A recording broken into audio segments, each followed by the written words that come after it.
All right. Welcome to our second ADAPT session, Hospitality and Connection.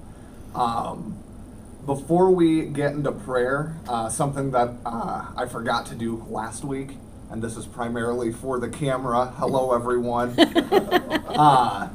is a couple of ground rules for discussion. There are four that I really want to focus on, and if we think of more as we're talking, we can certainly brainstorm and throw some ideas out when we think of them. But the four that I've found to be most effective, the first one is I want to make sure that everyone speaks from the center of your own experience. All right, so rule number one is speaking from the center of your own experience. Everybody has different ideas coming into this. Although we're all part of the same church community, we all have different personalities, different backgrounds, right? So it's good to, when we're talking about the church and we're talking about the things we'd like to see the church accomplish or do, speak from your own, the very center of your experience. The second rule, stay focused on the topic at hand. Sometimes that's difficult. Sometimes we get caught up in a story. But the focus this week is on hospitality and connection, and for the next 6 sessions as well, we have different topics. Let's try to make sure that those are centered up and focused in on those topics.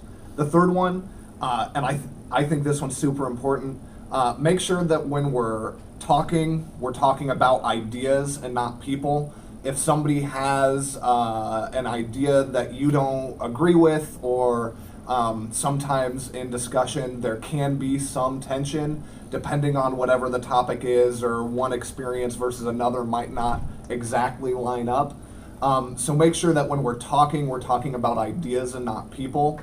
And then finally, I want to make sure that everyone has the same opportunity to speak as well as the same opportunity not to speak. Sometimes reflection is good and necessary. So if there's ever a part in the conversation where you need to take a seat back, listen a little bit more than engage more, by all means, that's just as beneficial as long as you provide additional insight to the group in whatever way you find in the following week, 2 weeks, etc. All right. But I don't think we'll have any problem with this group about not talking. So I'm not too concerned about that last rule. Are there any questions about the ground rules or any additional ground rules that y'all can think of that you would like to see in this discussion? When things go off topic, a nice reminder is this. Okay, so bunny ears moving along. That can be the group sign. If you see somebody doing it, somebody else do it. It's kind of like the scout sign, right? If you see somebody else doing it, it means we gotta go back to the path. Back where we're supposed to be. I like that. Bunny ears. I'll write that down. And it's kind of humorous, so it doesn't, that nobody takes offense. Right. Yeah. I like it. Anything else? This isn't a ground rule, but we did have a request last week that about halfway through we get up and move around a little bit. Okay, yeah. Everybody kind of felt Yes. a So little then, kinked great. up by the time we got up, and we ran over by quite a bit. Yeah. so- Okay, so then probably in between chapters 2 and chapter 6, Okay. we'll take a That'd be quick great time. fiver. Just to stretch the knees. Yeah, absolutely. Yeah. Great. So breaks in between. Cool. Anything else? Great. All right.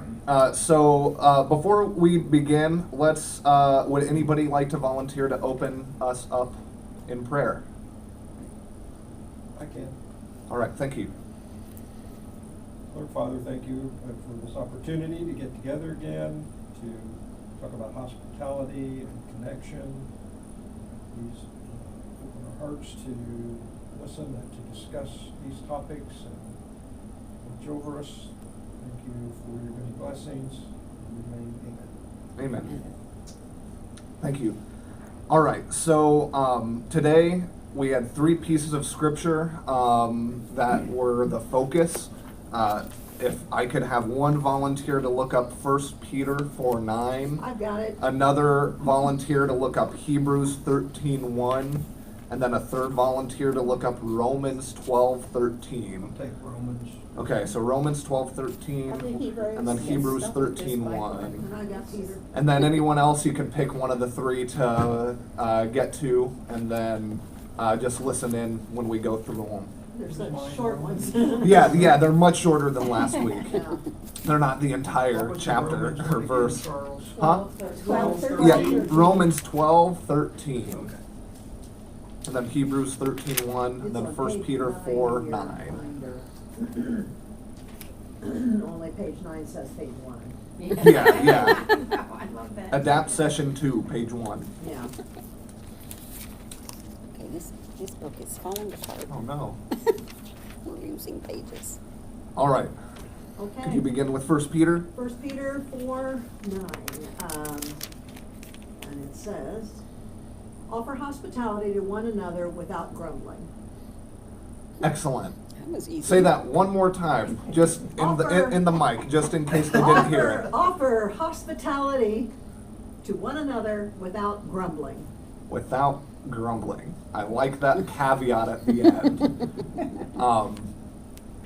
Let's stick with this one and have a quick discussion. When you hear this verse, what comes to mind? What do you think of?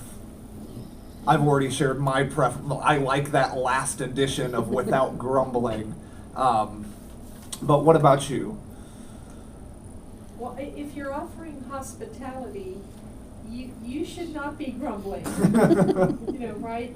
You should be as happy as a little clam, preparing for the event, welcoming people into the church or your home, or planning for a meal, family gathering, you know. There's no grumbling when you're being hospitable. Now, would I think disagree. I think love- sometimes with family gatherings, particularly those extended family gatherings, can be overwhelming, and then I grumble sometimes. Well, I think when you do things out of obligation rather Well, than, yeah. I mean, you know, you may be, you know, you're trying to be hospitable, you're inviting people into your home, but if you feel obligated to do so, or you feel really put upon, you know, somebody kind of coerced you into doing something, or, you know, you had people there that you really weren't intending to be there, or, you know, I think those things do happen. Now, in theory, Your attitude has a in- lot to do with yeah, it. in theory, you're right. If it's hospitality, it's hospitality. It's sort of like Mhm. giving, but people give and then complain about how the money's used. So giving should be your giving, and that's the way it is. Mhm. Are there any other thoughts?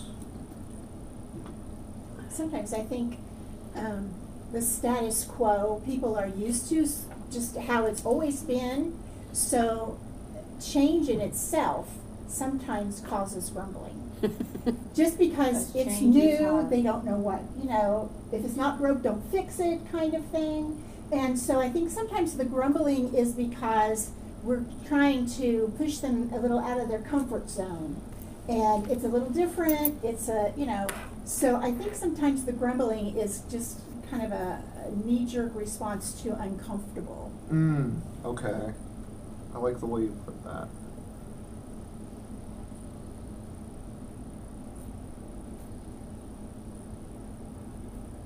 Or uncomfortable. All right.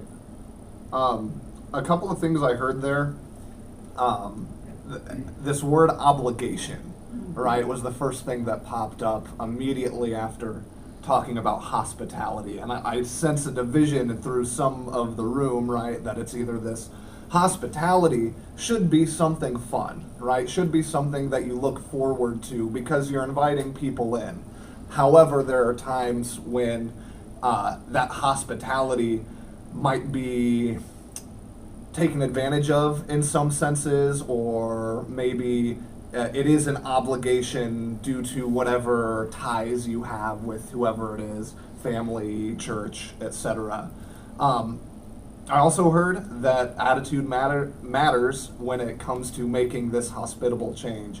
I think that ties hand in hand with how are we looking at hospitality. Is it an obligation to us where, oh man, I have to help someone out again today? Or is it They always call me. right, or yeah, is it's one My number's person stuck on their directed phone, towards you you, know, they're- right? But I also really liked the idea of, well, when we think about obligation versus hospitality, it's really this change that happens between people and this sense of being uncomfortable is what causes the grumbling, right? And maybe that's something, because comfort, I got a lot of interesting ideas of comfort from the reading. And we'll talk about that here in a little bit. But I think becoming uncomfortable isn't such a bad thing, really, right? That's where the most learning happens. All right. It's kind of a Mary Martha thing, don't you think? Yes, actually, yes, I think that's the perfect biblical example of hospitality, you know, because they both welcomed someone into their home, being Christ. And here, you know, Martha was the worker and Mary was the listener. So, But we have- from the standpoint, one was doing all the work and the other one was goofing off. So they were grumbling. That's how it came across. Yeah. And Yeah. that happens in families too. My mom and dad used to come to our house for Christmas, and Mary Jo would be watching. My sister would come with her kids, and I'd be diapering her kids and feeding her kids and doing the whole thing. And my sister would be just sitting at my mother's feet, like, you know, oh, isn't this wonderful to see, Mom? Da-di-da-di-da. So I looked at my mom one Christmas when Mom came first, and I said, this time, I'm going to be Mary, and Susan can be Martha. She can take care of her kids and my kids, and I'm going to sit with you and chat with you. And my mom just said, oh, for sure. Did My it sister happen? came, I opened the door. Who? She's pregnant again. She's helpless again. I sense grumbling. I'm hearing some grumbles. Is that- If we keep Yeah. going, I think we'll get Alvia to have some grumble here in a minute. Sorry. But this is all great stuff, and I think that's going to be at the core of the conversation: is how do we shift from a mindset of obligation to a mindset of hospitality, right? Who said they I were can do getting Hebrews? Hebrews 13, verse 1. Keep on loving each other as brothers. All right, keep on loving each other as brothers, and then in the version that they provide, and sisters, all inclusive, right? So when you hear this phrase, this sentence, what are the first thoughts that come to mind? First feelings, if you're more in tune with your feelings than your thoughts. We need to love each other kind of, when it says keep on loving, it's like no matter what. Yeah. I kind of almost want to add that. Even if she is pregnant again. Yeah. I still love Yeah. her, you know? Yeah. Yeah. Or somebody does something in the church and we're offended or we're upset, instead of sulking and going away and not participating anymore, we just need to keep loving each other through the good times and the bad. Chris Leslie says grace. We just need to keep offering grace. Grace, yeah. And she does such a wonderful She job. does. Well, and two, as brothers, I have a brother. And it is one of those, I being the younger sister, I feel it is my obligation to hold him accountable. And so in younger years, the tattletale, but still, they keep on loving each other. And so that means even when you do have to hold someone accountable, you do it in Christian love and in a way that they know that you are still embracing them as Christian sister or Christian brother. So I think the keep on means while they're grumbling, while they're self-centered from While last they're being week, unlovable. and you being still love unlovable. them. You still love them. So Because I think that too, it's that brother is the family tie. That's why the word brother was, I think, used in scripture. Mhm. Oh, the family tie. Because yeah. there's a family tie with that word, and you can't pick your family. So you just keep loving them through everything. Yeah, yeah. You know? I like the idea of brotherly accountability, right? It's that I still love you. I still, I'm here for you. I'm here to support. But man, you got to stop this. Or man, that was not a good move, right? Yeah, absolutely. Great. Any other thoughts on this before we move on to Romans 12:13? Another word for that is unconditional love. Unconditional. I think of agape. Yes, Right. absolutely. Okay. Great. Romans 12:13, share with God's people who are in need. Practice hospitality. Practice hospitality. Now, what does that mean? Practice hospitality. 2 words, simple, right? Seemingly. How do we practice hospitality? By doing it. I think you do it, and you do it again and again And to try to you perfect it. You you get better. repeat it, Yeah. You and get you better repeat each it. time. I do think that hospitality is a spiritual gift. I think there are some people that just are naturally, it's a God-given gift, how they welcome people, how people are drawn to them, how, they're the kind of personality that just makes people comfortable and they want to be in their presence. And I do think that hospitality is a spiritual gift, but I also think that it can be a learned behavior Mhm. as well.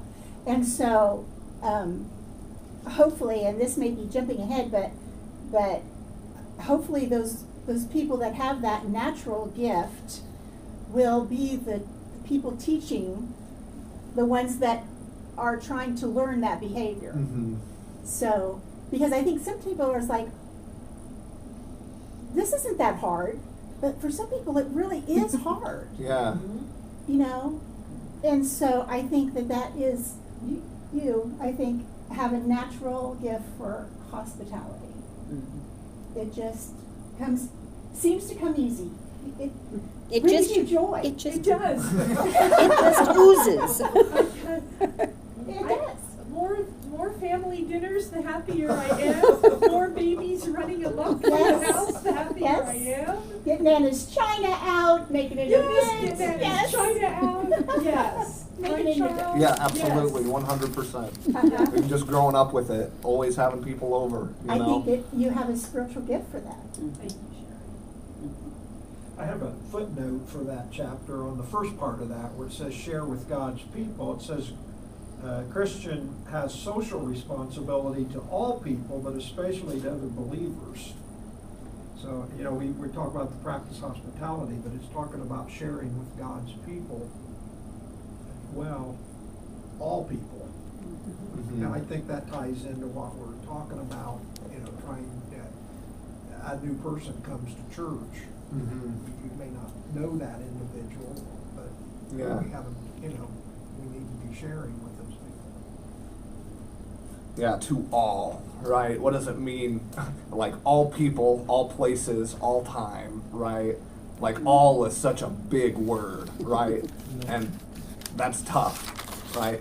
There are people that I don't like, right? There are people that cut me off in traffic and I'm like, that stranger there, right?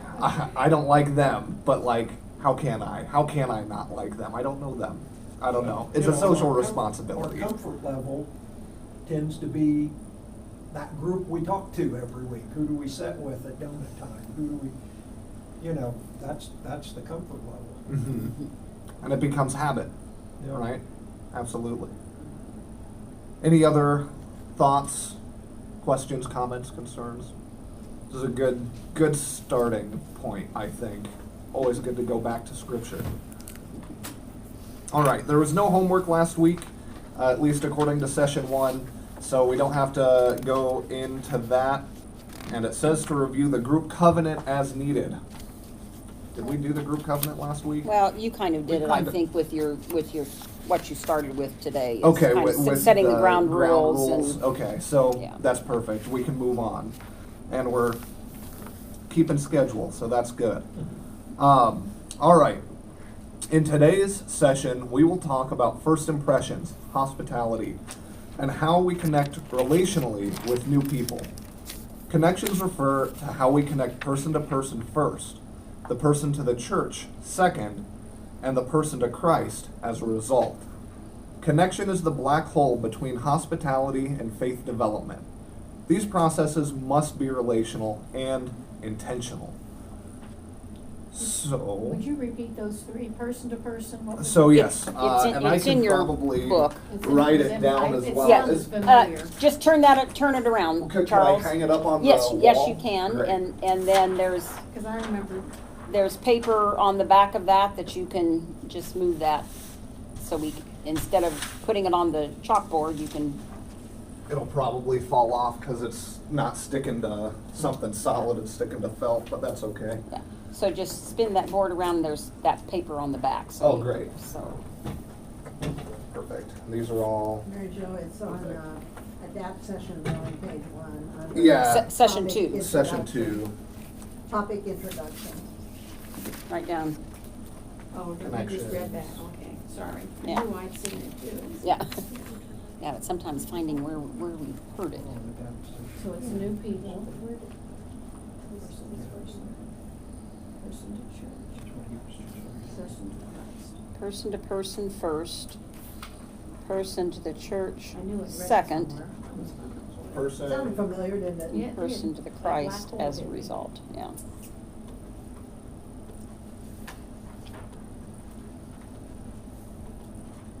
I will make it, The second one was person to church.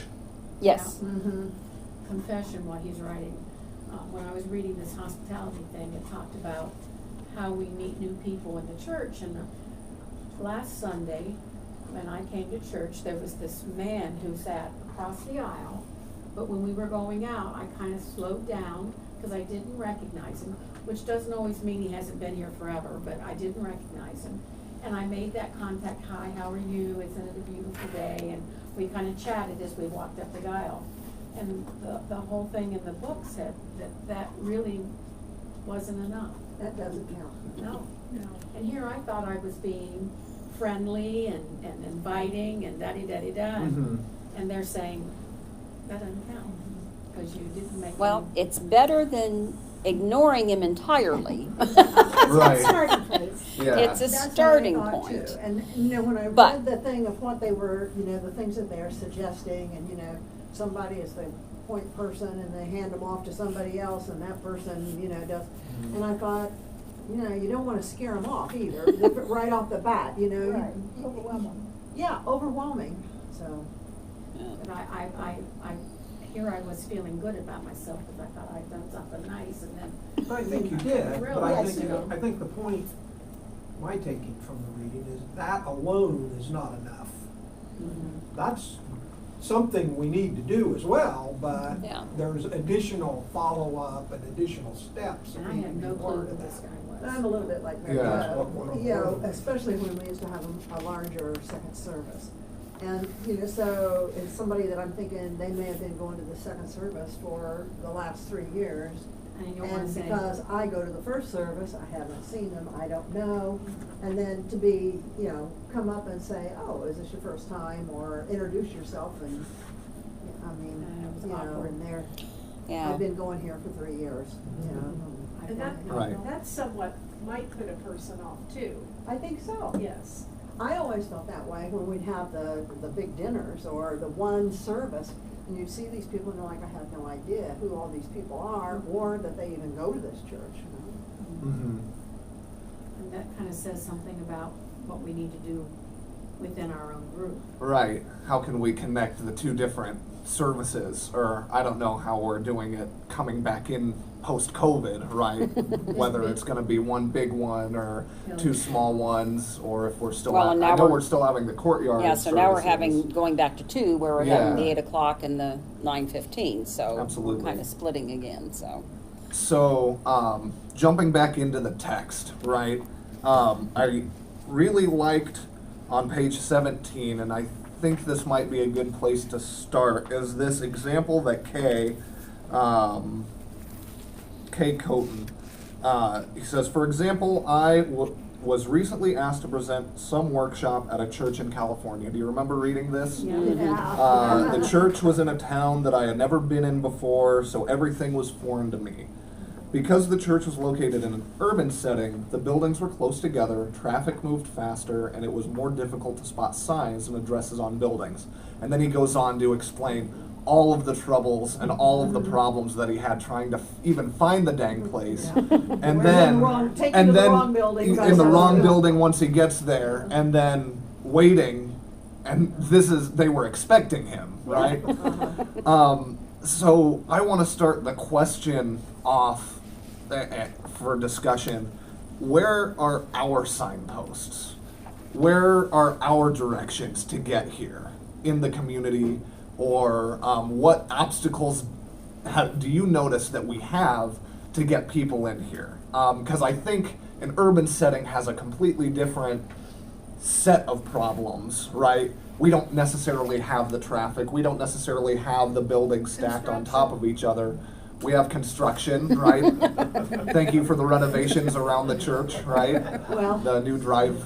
remember when the guy from the Purdue Foundation came, he got all goofed up trying to get here Yeah, because of the construction. Yeah, yeah. But I think even coming into the building, and unless I know, in fact, I called Pastor Phil before I got here. And I said, now how do I get in and where am I supposed to park and where are we having the meeting? Because, you know, it's all up in the air with the. Did you not see the email?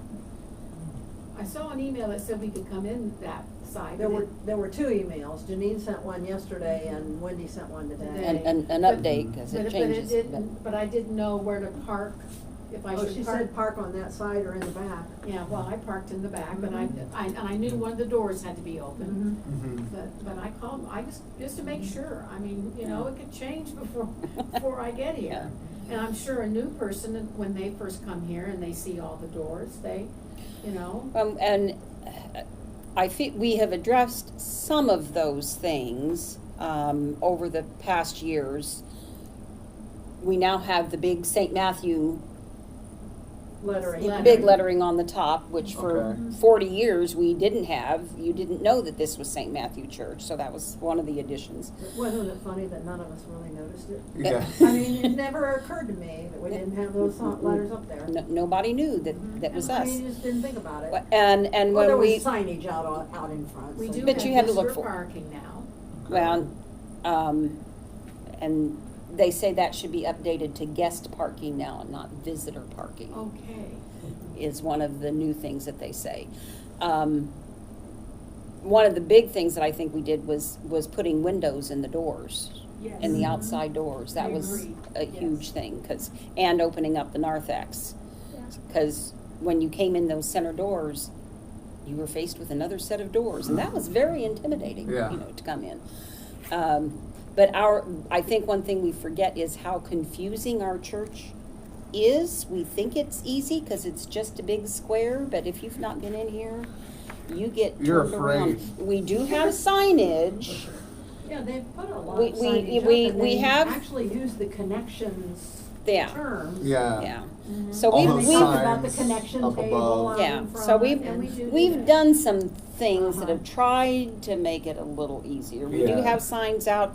There's a sign out on 28 Yes, there at is. Kentwood pointing here, and there's a sign at Mash Road in Wilshire. But you Pointing realize here. that that's always been there since we moved here, that one. Yeah.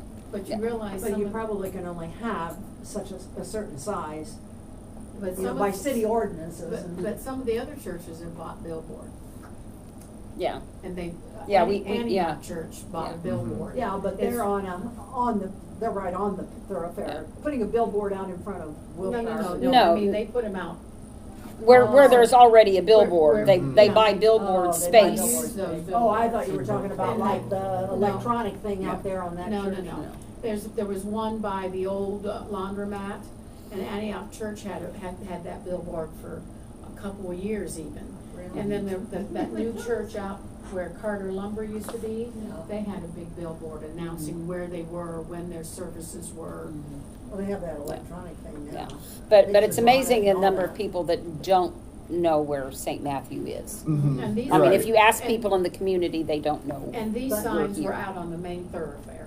Yeah. They were, so, and that's, I'm sure that's. In this day and age, if you really were looking for a Methodist church, you'd Google it or put it in maps, Right. and it'd send you right here, you know? Right. And maybe I asked it too literally with what are our signposts, like this, the sign out front, the sign, you know, with the catchy phrases. But I think the billboards are more welcoming. I'm Yeah. I'm just saying that because they say, come join our family, and they have the times, and they have childcare stuff, and they Right. tell what kind of, it's more than So, just saying this quick is St. snapshot. Matthew's. It's an advertisement for the church, is what it is.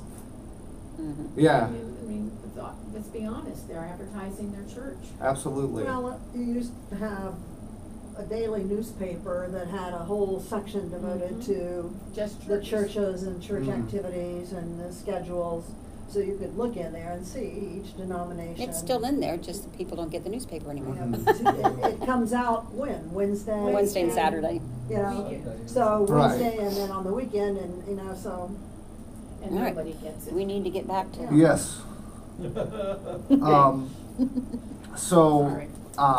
We'll be taking our stretch. break. and the second question, and what obstacles do you know of with getting people in, right?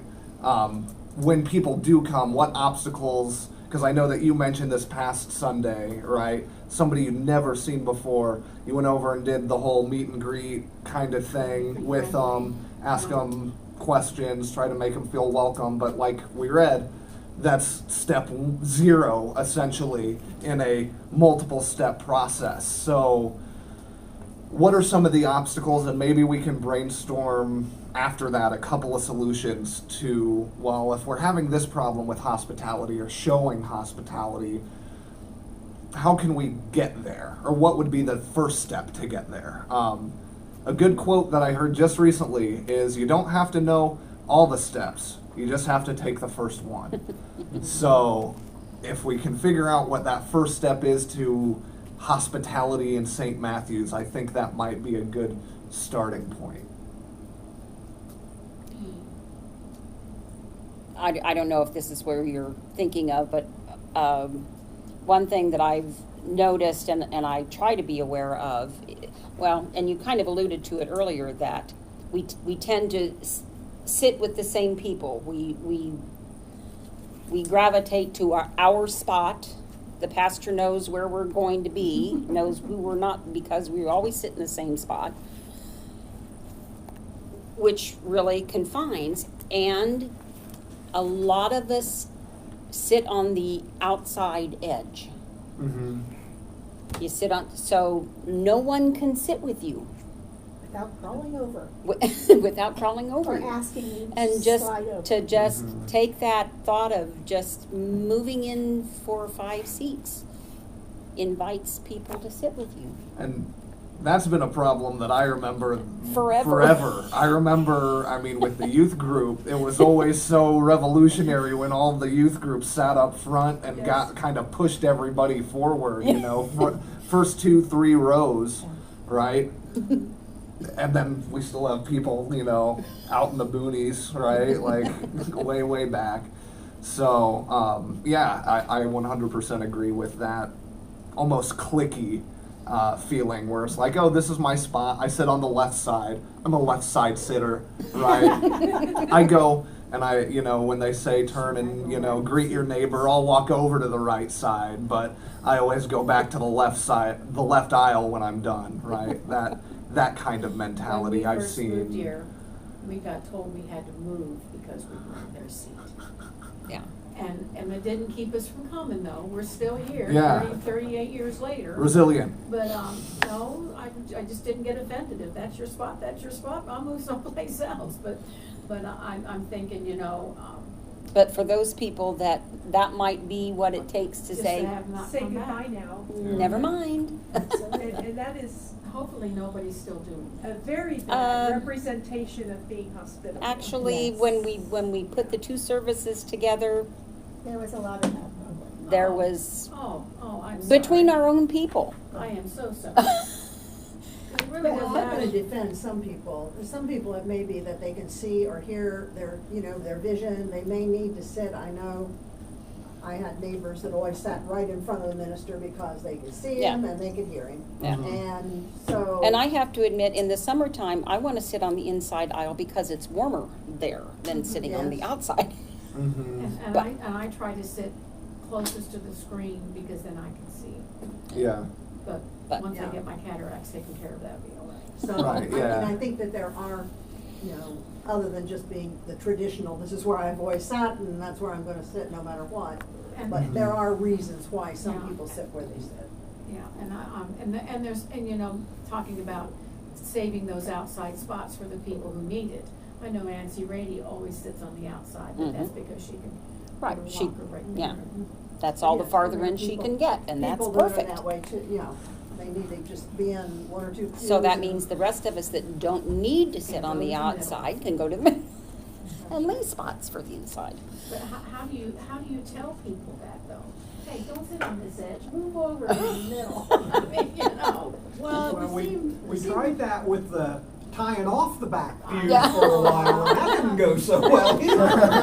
Yeah, people ducking underneath That's them, right. stepping over, right? Still sitting there. Moving the rope. Yeah, I know. Yeah, That's it's- exactly I mean, but it's just, I mean, we can all say that sounds great, but I don't know how you change that in a Sunday morning with the people who. well, and I think the only thing we can do is live by example and do what we can, because we said, we're responsible for us, we're not responsible for other people. Yeah. But, Well, and like on page 19 at the top here, it says,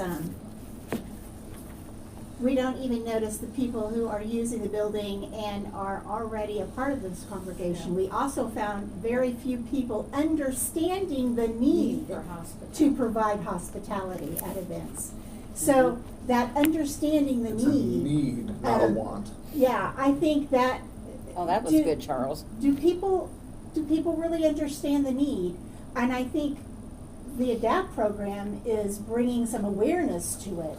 And even the people that are choosing not to be part of a discussion group, Mhm. I'm sure that there are people that have agreed to pray for the program, and the people involved in the program, and the leaders of the church as they go through this process. And so, one thing that came to my mind when I was reading this hospitality chapter was we have such a good model when we do the Christmas journey. When we do the Christmas journey, we train our people. We have people out there with the luminaries. We have signage, turn this way. We have greeters that are out on the sidewalk leading them into the correct door. Then we have someone there to take them and sit them into groups. And then we had guys. They fill up these groups. You don't know who else has that ticket. So the person, which would be on a Sunday morning, the usher, they fill up the group. They fill up that group before they start a new group. So fill up a pew before you want to just start a big revolution. You'd have an usher say, no, we're walking on down here today. But we train our people during Christmas journey. And if you think of the components of the Christmas journey, there's a guide for that specific group. Is that not a connector? Okay, so there's, and for some reason, we're all really friendly on that weekend. When we're at the store. 'Tis the season. And someone says something about, I wish there was something to do this weekend. My family's coming in from out of town. Are we not Excited excited enough to Yes. say, hey, St. Matthew has this really cool thing, blah, blah, blah. Call the church office, get tickets. It's free, but you do need a ticket. We're all about it. So we know we have a perfect model that we have actually implemented.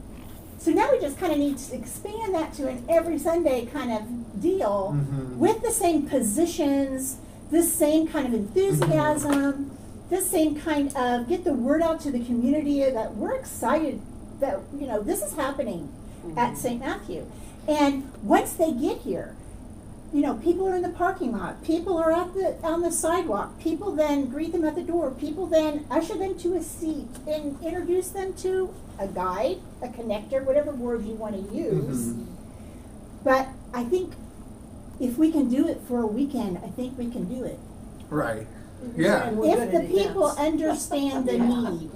Well, Quote Yeah. unquote, on page 19. and that's the issue, because two responses, and I hate to be negative, but A Debbie Downer. I'm a Debbie Downer. Grumble, grumble, You know, grumble. right now, we have getting people To volunteer. to say they'll be an usher, and in the past, when we've tried to do usher trainings, they don't want to. They already know how to do it. They don't need to be trained. Well, I was a communion server, and this is not a downer thing either. And I came to the communion server training. Okay. And I took notes and I carried the paper with me that this is how you're supposed to do it. You were supposed to do this. And the first Sunday they did it, they changed everything. So, No, nobody did it the way that it was No. the training. Here I am. Everybody did And their the own the thing. rule follower here is Yeah. saying, hey, they were supposed to do this and this and this and this, you know? Yeah. Now, what I'm hearing though is that I'm hearing a couple of things. One, what Sherry was saying about the Christmas journey, right? What I heard in that testimonial, I don't know what to call it, in the praise of the structure. The structure is what I heard. It's structured, it's organized, everybody has a role or a position, we have guides. So that's the first thing that I noticed was the Christmas journey. There was a plan. There was a plan there. And, right? and you had a role, and you had a knew what your role and was. I'm gonna and- guess everyone kind of held everyone accountable because you knew if you didn't, it wouldn't be the Christmas journey. We would miss out on a room if two people didn't show up, or we'd miss out on the night table, right, down in the narthex, right? So the structure and the organization is what I heard was a benefit and kind of an exemplary organization and structure that the church has experienced in the past. And I would say relatively, when was the last time we did? It's been a long Probably time. 10 years. 10 years? Yeah. How long has John been What do you gone? think, Jim? What do you think? I don't know. It's been It's been a while. So maybe if it's something that we want to do for outreach Yeah. in December, something to think about, right? Contact some people, just an idea. And then the other thing, where I had another connection, was talking about the Christmas journey. I forgot it. It's okay, we can move on. And I want to be aware of our time, so I'd say maybe 5 more minutes on this discussion, and then we can take a quick walking break for about 5 minutes and then get back in and either continue if we feel like there's more to talk about with hospitality, or move on into connections, okay? So in the book, there were 3 examples on pages 20 and 21 for their prescriptions. These are examples from other churches that have gone through this HCI process, right? And some of the things that they implemented that they saw success. I already wrote up the first one, but maybe I should have asked, is there any one of these examples that we like to discuss as it pertains to St. Matthew's? Did any of these stand out to you as you read and think, that's something that we need, or that's something that I think we could implement here at St. Matthew's? And I put the first one up here. I can cross this out. I can make a new T-chart, right? But I think we should at least talk about one of these examples as a group to talk about, and we're going to talk about language here. I don't like the words pros and cons, right? The pros of this and the cons of this. I don't like that rhetoric, right? We're going to talk about the benefits and the drawbacks, because what it is a priority thing, right? We're going to prioritize hospitality. If we have a hospitality and connections ministry, what are some of the benefits of implementing that? What are some of the benefits that we could expect to see based on what we've read, or based on your experience being hospitable, and then some of the drawbacks that you might see if we chose this option, right? Let's work in hypotheticals here. Like if we did example 1 here at St. Matthew's, or if we did example 2 here at St. Matthew's, or 3, right? How would we, what would be some of the benefits, things that we could take over here, things that we could bring into the church? That makes sense? Yes, would you just read what you have written up there? I just have page 20 examples, prescriptions, just to, outline it. And then hospitality and connection ministry. And they kind of talk about different stages of it between all 3 examples.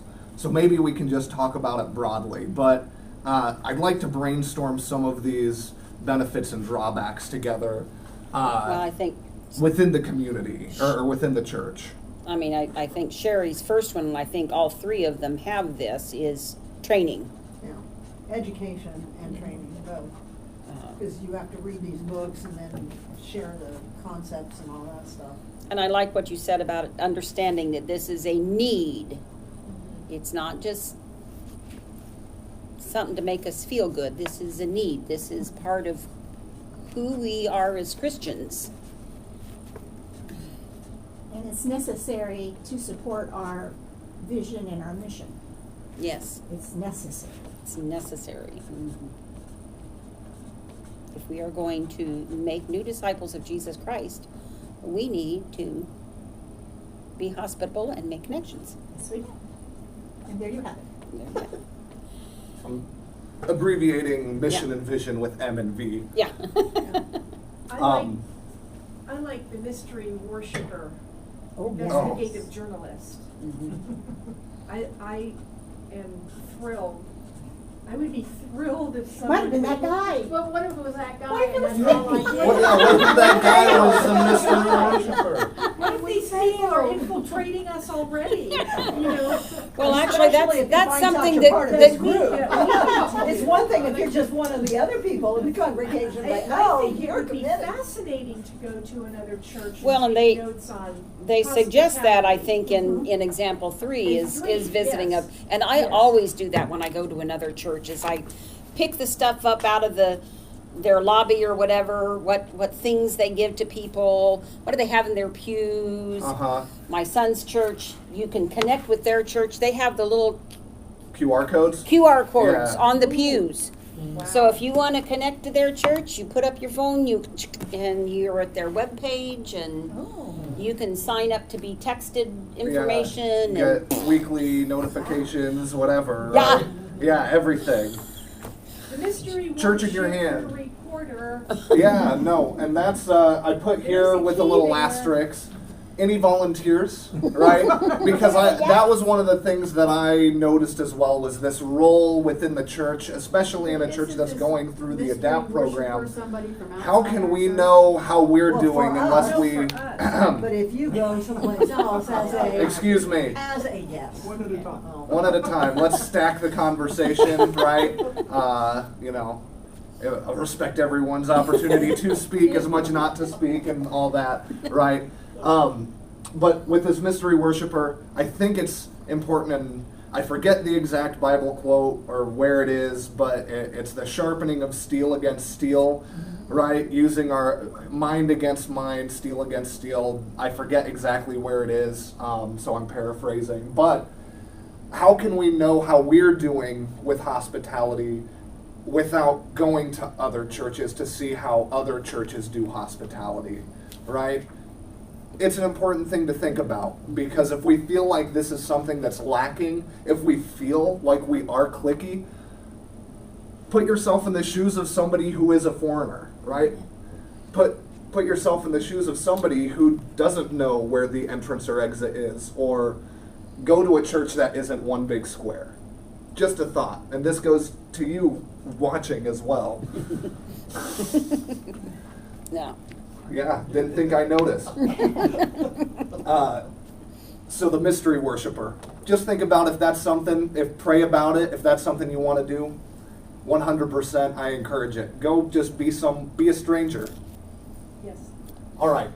Any other benefits that we can think about for like creating a hospitality and connection ministry? Any other things like pluses that we think we could yield from it or create from it? Well, I always think back to when Dan and I moved to Logansport, and our next door neighbor, talk about relational, okay? She walked herself over, knocked on our door. Dan was at work at the time. Her name was Mary Miller. She arrived with a planter for our house, but also an invitation to go to church with them. I'm like, wow. Like, that was one of the first things on our list. Well, we never got to even complete that list because Mary Miller scooped us up, picked us up for Sunday service that next week.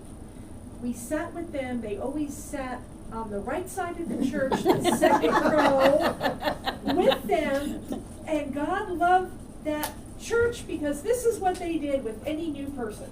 Yeah. You were to stand up with the people you came with. They would either introduce you as their new friends or neighbors or work associates, or you could, if you wanted to, do that yourself. Then as soon as that was over, and everyone was so happy to see you, the little usher would come down and hand you a packet of all of the wonderful things you could do at that church. And there were pages of things to do. So many Sunday school classes. And I was like, wow. You know, we were just so excited. When we left, there were hugs galore. Hugs, hugs, hugs. The end of the summer, and then we started going, Mary Miller says, we have a church picnic. We'll pick you up on Sunday. And they whisked us off to the family farm, and we had this wonderful picnic. Well, needless to say, we were no longer guests. We were a part of that church community. We felt well loved. People knew who we were the moment we walked in, because we had no choice. Either Mary Miller was going to live next door. No, but she did this with everyone. You know, it wasn't just us. If she found out you were a new person, by cracky, she was at your door. And we discussed this. I was a Roman Catholic. He was a Baptist. And we ended up at the Methodist Church because you know why? Because Mary took you. Mary was hospitable. And she related to us the moment we moved into town. And God bless her. I have a place in my heart for her, you know, because we made a home there. And when we left, I'm telling you what, it was like getting grips. I did not want to go anywhere. I said to Dan, I want to go back to our other church. I want to go back home. Yeah. Didn't I? For months. Finally, it was my mother who said, you know, the children really need to grow up in the church. Well, what do? You listen to your mother. We came here, and it was Susan Tharp who made her way to where we were sitting, right at the end of the service, introduced herself, took us around the church, showed us where all of the Sunday school classes were. This is where your children will go. If you have other children, we have this down the hall. Fellowship Hall is back here. She spent more than half an hour taking us around this building. And because of that, that is why we are here.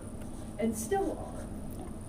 You know, that was overwhelming hospitality. So that was a guy. Some might say radical hospitality. Yes, radical.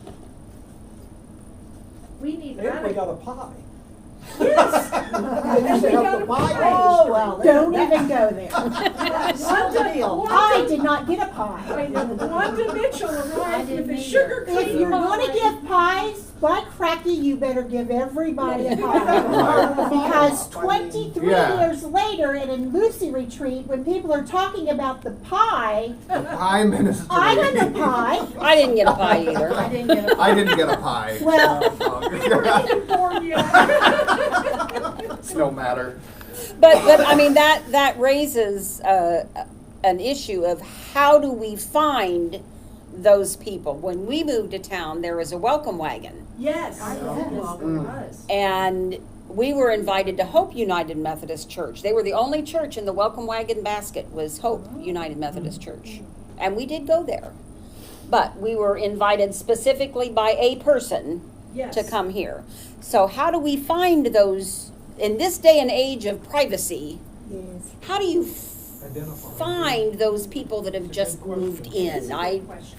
And I've, And I think another group we need to touch too is there are a lot of, well, my son's age, my son's being part of it, and that aren't going to church right now. And we need to find some way to reach out to them.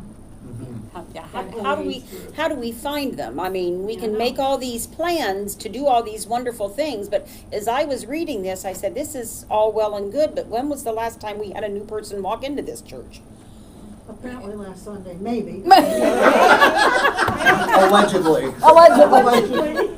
Hearsay You know, right so- They've been going here for years. So, I mean, it's, you know, the chicken or the egg thing. We need to have it in place. We need to be ready for it. But Uh-huh. then how do we, it's that That's a next good step question. of how do we Identifying. find those people to, and I guess that's part, actually, I think that's part of the I think next, that is. the because next that's chapter the is the relational- connections. Yeah, Because That's the relational part. 'cause it I says know you have to with be at the work, at person to your- person first. You know, And That's so right. then maybe you just open your eyes to the people that are already coming in this building, like the Scouts and the preschool and Brianna's Hope, and we all need to start to make some pies. Because those, we have to be intentional. And so maybe, I don't know, maybe we need to be the Marys that knock on, you know, whenever preschool has their carnival day or their preschool Sunday or whatever, that we're crossing the aisle and saying, you know, hey, my kids went to St. Matthew and, you know, what do you like about that? And just start a conversation. Start the But conversation. But being in the age group I am, a lot of the grandparents are there, they're already churched. Mhm. It's But- their but- kids but how do who you have the find- kids in the preschool who aren't churched. Right, and so their kids are Ben's generation. Yeah, Ben and Matt. So They if have been they're not turned getting off their by the kids to church. their And church, so then let's get their I kids would to go our up, church. you know, and say that. The parents are sitting right there. I mean, I've thought about that a couple of times because, you know, but then I think, well, you know, their parents are right there. And maybe that's Mhm. why they don't want to go, no offense, Charles, but Mhm. sometimes whenever you come back to the church, you're always gonna be Dan and Albia's little Charles. And so I am. whenever you come back to a church when You you're wanna an be you. adult, maybe you don't wanna identify as somebody's little second grader. Uh-huh. You- I you can't want tell to you how be the many adult. times. I can't tell you how many times I've heard, oh, I held you. When you were sleeping. I know. And so maybe that's why they don't Nice just thing, too. automatically. Yeah, go it is a there. nice Yes. thing. It is nice. and but they mean it in a nice And way. absolutely, no harm, no foul. I love it. Maybe And I'm the that's type why. of person that embraces it, right? Because I'm like, Yeah. yes. And look, I haven't been drinking coffee, right? It didn't stunt my growth or whatever, And right? they always go up to him and say, "Oh, and you've gotten so tall." tall. They And compare. then there's Yeah. like Miss Sherry, who is not shy to say, "I want to touch your hair." Right, yeah. But Matt's come back a couple of times because Bear and Marley Bear was confirmed here and Marley and Bear, when we had Sunday school, were coming to Sunday school every week. But he wouldn't come down front with us or even to the middle. We had to sit all the way in the back. He wasn't comfortable enough Yeah. to come all the way in the church. Well, you're committing Mhm. yourself And- then. yeah. Everybody's Yeah. seeing you. And I was And they just, know I you're was here. just thrilled to death that he was even there, Right. so I didn't no reason to make a big issue of Yeah. it, but I'm just saying he wasn't comfortable enough to just walk up the aisle and sit in one of the pews. All right, so moving right along. Thank you. Good, lots of good things on the benefits. Now, to play, and I don't know if I should say this, devil's advocate. I almost think, I just to, foresee this, right? We talk about, we have people that, go to the training, but say I don't need the training. I think training, although it is useful and beneficial to those that want to be part of this ministry, just to play devil's advocate here, being realistic, I think training might be one potential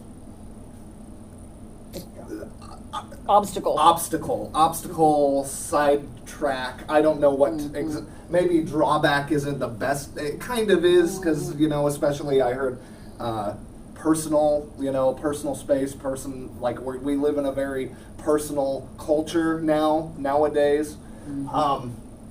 Getting people to volunteer to go training, right, for being a greeter, being an usher, being the hospitality person, right? Well, I can foresee this being a potential downside. This is one of the things, though, that Sherry mentioned, and I think they mentioned somewhere in here, is one of the things that makes that easier is finding those people that already have that gift, that it comes naturally to them to be the examples. So that's kind of discerning. And I think your training has to be fine-tuned enough that when you say it's this way, that it is this way. And I think it has to be thought out enough, that training, that when you're doing it, that it makes sense to those people who go to those trainings. Yeah. It can't just be hodgepodge thrown together at the last minute. Yes, and then you change can't the next week. you can't change your mind. Yeah. Yes.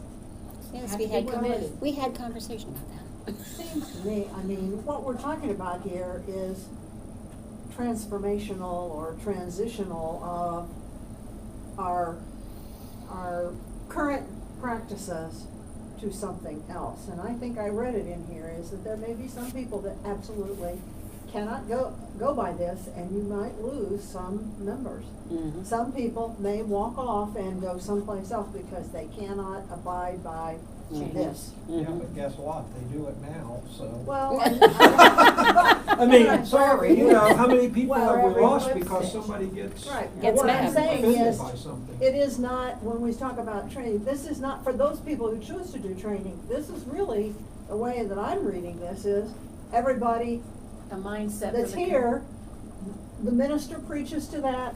There are the trainings that address those things, various Sunday school classes perhaps. It's a long period of time to try to get everybody shifted over, but it isn't like this pod of people are the ones doing it all. It is supposed to be a eventually, Says right it here. becomes What page ingrained are in you On the whole page congregation. 22, I underlined this. Okay. If we delegate hospitality responsibility to only the hospitality team, we are not creating a congregational culture that embraces hospitality. Yeah. And I think we've done that in actually almost every area of the church, that it's someone's job. Someone should do Or this. some committee's job. Maybe that person's you. Well, and Alvia, you're a perfect example of Lucy Retreat. I think you went to Pastor Lori and said, we need a retreat. And she said, okay, do it. And you did. And you did a wonderful job. But more of encouraging people to say, this is an interest that you have, run with it. But, yeah. Yeah, But yeah, Eleanor you're Pershing. Eleanor right. Pershing has done that with her Ellie's Retreat. Ellie's Retreat. Yeah. I mean, she's always coming up on some of the classes or programs that they have. I mean, they're, some of them seem like they're off the wall, but they are things that the rest of us wouldn't have thought about. Yeah. And she's, Yeah. I think she has pretty good turnout. I don't know. I highlighted on page 22 that radical hospitality is created by changing the DNA of our church. Mm-hmm. You start talking about DNA, Yeah. that's Pastor Phil. pretty significant. Mm-hmm. The focus on others above ourselves. Mhm. I went on down below that. Radical hospitality needs to be practiced during scout meetings, small groups, council meetings, funerals, voting polls, community meetings, anytime a guest comes to our building. Yeah, that whole concept of building evangelism, I wrote that down. It talked Mhm. about building evangelism, not just Sunday, but what do you do all week long? And I Well- thought it was a pretty good slam when they said that Sunday tips were the worst tips, because that's when all the church people went out to dinner. And And that's sad. my daughter-in-law was a waitress, and she said that. I can tell you the same thing. But on the other flip of the side of that coin, because I saw that when I worked as a waitress, when we go out to Sunday, we tip well. Yeah. One of the Anybody things that's that been I out thought there about Sunday. with the building evangelism, you know, we keep harping on the preschool families and not getting the preschool families. But maybe we need to start with the preschool teachers. I don't even know who the preschool teachers are anymore. Maybe we're casting the net too wide. Maybe we need to figure out how to be hospitable to our teachers. Right. What do we do for them? What do we do for our teachers? Well, our congregation doesn't do anything particularly other than provide the building, I think. Yeah. I mean, they have their But- own board, they do their own thing, they've got But their that's own what I'm structure, saying. I mean, that's and what this we're letting was- them do it. We're just like, we're We're- happy as a clam to say we have this great preschool. And yet we're missing an opportunity. Those are people in our building. And I don't even know if they're churched or unchurched or I don't know anymore. Maybe I'll I get to don't know even more, because I got tapped to be on the preschool board. But Oh, good. Okay. So that was part one. Let's take a 5-minute break real quick and then get back to talk about part two and then close up. We still have a video too. Time flies. It's already 7:50. Oh, my. did I? s- Charles, you're gonna have to walk around and help all of us out. Let me get my mask on. Well, at least you have a chair with arms. You had a chair, you could Take yourself out. You don't really have Okay, I can't figure out how to stop the video. We can just fast forward like 5 minutes and we'll be back in session. Just keep it running. Okay. Just be careful what you say. Water is what I need. Yeah, I'm gonna fill mine up. Are they even turned on? It's still in that basket? I think so. I think we need to bring it into our room.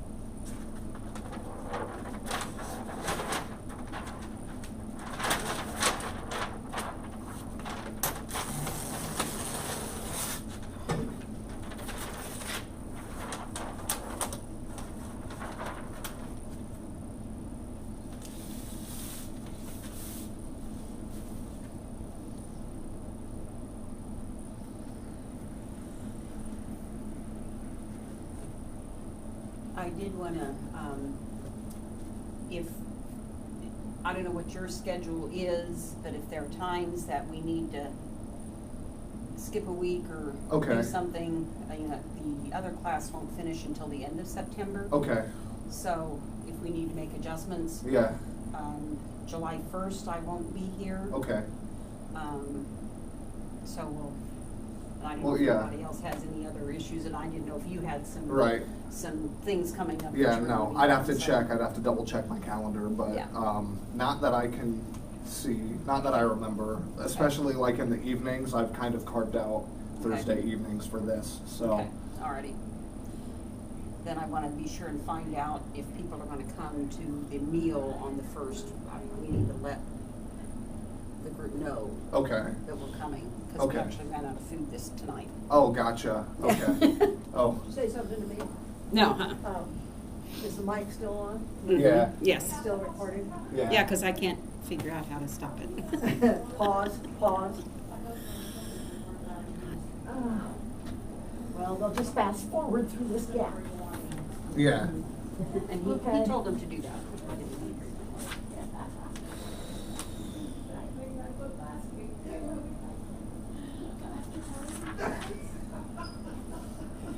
Are we on to chapter 6. Did we cover everything we were supposed to cover? I think so, yeah. I think we had some really good conversations. Well, one thing you can say about this, we're not afraid to say what we Where'd want. that come Right. from? Where'd you find it? Was it the Narthex? It's from last week. All right. Yes, it's hospitality Water chocolate. fountains, do you know? All right. I assume if they're working, you can use them, yes.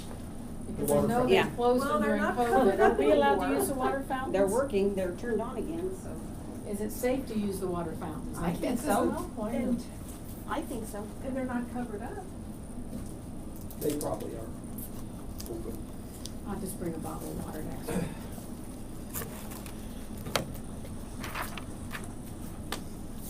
Charles, do you need a hospitality chocolate? Trying to quit, thank you. The thing that is, Mary Jo got her chocolate Sunday, sat right there in the pew and ate it. So did I. Terry, who's much more of a hoarder than I am, stuck his in his pocket. Well, I did that too. I didn't have enough, I ate mine too. But the thing You is. had two? Well, I ate some and I also had some in my purse. Oh. And, his chocolate melted. Oh. So I told him, see, it's a smart move, when you get that chocolate, go ahead and eat it. While Charles is writing, this is a book that my son recommended when he was in seminary. I thought I brought 2 copies of it, and one's disappeared already. So, Well, you know the one I wanted? anyway, it's called Side Door: How to Open Your Church to Reach More People, and it's talking about how encouraging people to, if you have an interest, just gather other people with your interest. And it's an interesting read, so if anybody would like to read that There too. was a book they referred to in here that I Yes. wish There we were a had. couple, yeah. Yeah, there's a, Get Their Name was one of them. Clip in risking hospitality in your church. I thought that was an interesting title. Mhm. No, I wanted the art of neighboring, Mm. building genuine relationships right outside your door. All right, it's been about a 5-minute break. All I just waved. Hopefully they've quit fast forwarding. They're watching again. Welcome back. Hope everybody had a good walk. I was Thank you. preparing for this up here. And the next thing we're going to talk about is chapter 6. It was all about the connection process. One quote that I learned in college and really have tried to keep it in mind in a lot of the things that I do, and they kind of mentioned it at the bottom of page 65. This is something that I underlined. If you look at three lines up from the bottom, it needs to be designed with the end destination in mind, right? The connection process needs to be designed with the end destination in mind. And the quote that I've heard, and the quote that I think is useful for anybody, literally anybody I think should have this quote in their memory banks, is beginning with the end in mind. If our end goal is the mission statement, the vision statement of the church, to make all disciples, to make disciples of nations, right? To make disciples of men, how are we connecting people to that mission? Right? How are we connecting to each other? How are we connecting to the church? And the end goal, if the end goal truly is to make disciples, how are we doing that? Right? And are we doing it? Are we connecting people to that end goal? And that's the first question I want to have you think about. Other than that, are there any parts of this chapter that you'd like to dive in that you thought were particularly interesting, pivotal for the church, for you. Where are we at? I marked a couple, I'm trying to read my notes here. that Yeah, take a second. We can take Um, a quick second to look through, see what we've got. One place that I underlined and kind of starred is the first goal is to connect with the guest relationally so that we are the bridge that allows the person to know Christ. I underlined that as well. That's on page 67, up at the top, first full paragraph, a couple lines down, maybe 4. And Yeah. then continue, we need to be careful that this is truly a connection process, not a process to sell the church. Mm-hmm. I underlined that. And on down the example that they give is being the tour guide rather than the travel I like agent. that. I thought that was, noted that. that was I a thought that really was good really analogy. Yeah. Really good. It was Um, something everybody could relate to. Yeah, we want to be the person that takes them along, not just say, the restroom's down there around the corner. Yeah. Right. Mm-hmm. Walk with them. Yeah, just those, they're little things, but they're important things. And we On forget page- these little things Yeah. sometimes. We right? do. On page 66, in the second paragraph about midway, I had underlined, becoming sensitive to the needs of people outside your congregation is the first step in the connection process. I underlined that one too. Where was that? 66. 66, well, the first full paragraph. Okay. And about 5 lines up from the bottom, from the bottom of that paragraph. Okay, becoming sensitive. Sensitive to the needs outside your congregation is the first step in the connection process. And then it goes on to say that it doesn't do any good to make people sensitive to the needs of the community if there are not multiple entry points for people to experience something. So it's not enough to say, we have a lot of Hispanics in our community now, we have a lot of whatever it is, without, Unchurched, middle-aged. yeah. But I liked on page 67 in the paragraph after the tour guide, it says it was lacking a team of people who have the gift and heart to build relationships with the unchurched. Mhm, And I think we need that team of people, mhm. but it has to have that heart and gift. Or how about first line of the next paragraph?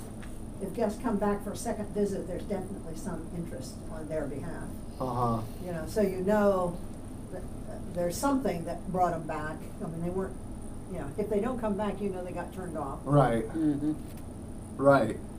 Sometimes it's that easy You know, to figure out. I think that Yeah. stand up if you're new. Uh-huh. For some people, that would be a total turnoff. I mean, if somebody made me stand up and say my name and where I was from or whatever, or what I did, Right. and I would just be. Well, welcome that back would to not be my school. thing. Right? But when we came to the Yeah. church, that was one of the first things we had to do was stand up and transfer our membership from Hopkinsville to here.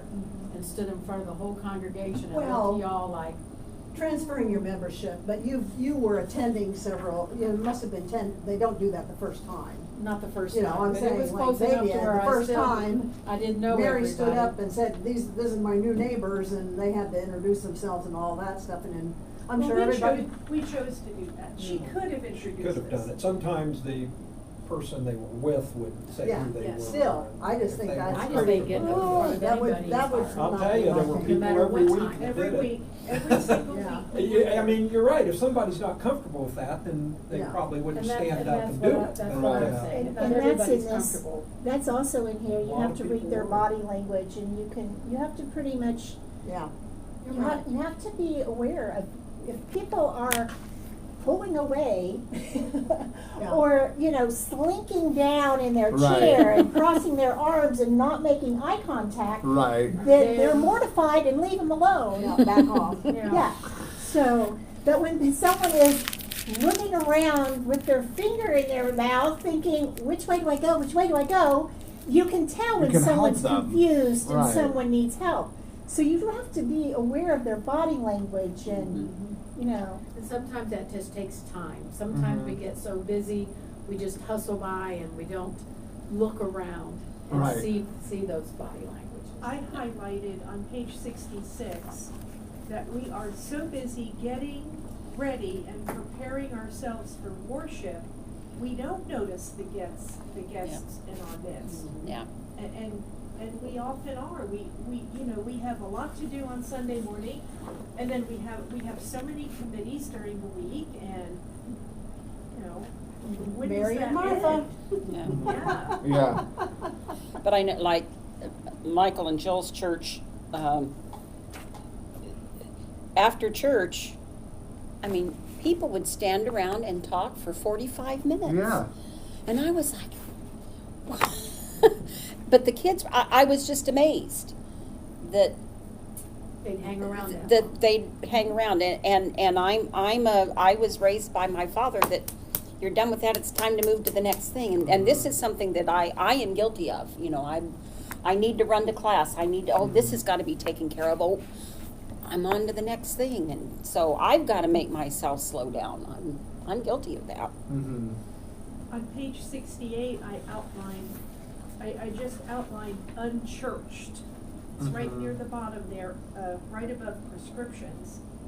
And I wrote in the side, do we ever feel unchurched at our own church? And sometimes I do, Mm-hmm. or I have in the past. Mhm. It doesn't happen a lot, but for various reasons. It's like, oh. Well, it's kind of like that family reunion, and you're the second cousin kind of feeling. I mean, we've been coming to this church for 30 years, but sometimes I still feel like I'm the married in, because I wasn't born and raised in Clinton County. Same here. And so, even though I might have a familiar face, and now we've been in this church long enough, and my babies grew up here and things, but if it amazes me how when someone tries to tell you who someone is, they start with their lineage, and they say, oh, it was so-and-so's second cousin that graduated with, Billy Bob's. No, I don't know. Billy Bob's neighbor from across the street, and it's just like, no, we didn't move here until 1990. And so, because everyone's related to somebody that's related to somebody that's related to somebody. Yeah, small town. And so even though this is my church, I feel like even at the family reunion, we're not at the golden child table. We're at the second cousin table at the end of the shelter that gets the cold chicken, because we didn't get in the front of the line, because we're not the A team. Yeah. And so sometimes I think that is also a problem. I mean, to help Just your think own congregation Think feel well what a new person feels when they don't even have the background that you Right, have. right. Mm-hmm. I mean, I had been at the Y, and there was a couple in the pool, and they were so friendly at the Y, but they weren't so friendly at church. And finally, one day I sat behind them, and I said, well, because they did the same thing. Are you new? Well, no, I've been coming for 3 years. And I said, I see you 3 times a week at the pool. And the guy says, oh, well, you look different with clothes on. Always sounds bad. But it's like they don't even see you, Well, you do look different in a bathing suit with your hair wet, I will say. I will say. It's a fair point, right? Yeah, when you're dressed and have makeup on and your hair. Yeah. So, they say all you charity needed begins to at do home, was- hospitality begins at home. Right. As well. Yeah. Say- Practice hospitality, Yeah, right? practice on each other. You could have said at the Y, I'll see you at church on Sunday. I could, yeah. Yeah. Absolutely. So, just Give them a to clue. get back up to the notes, I like the question, do we feel unchurched here at our church?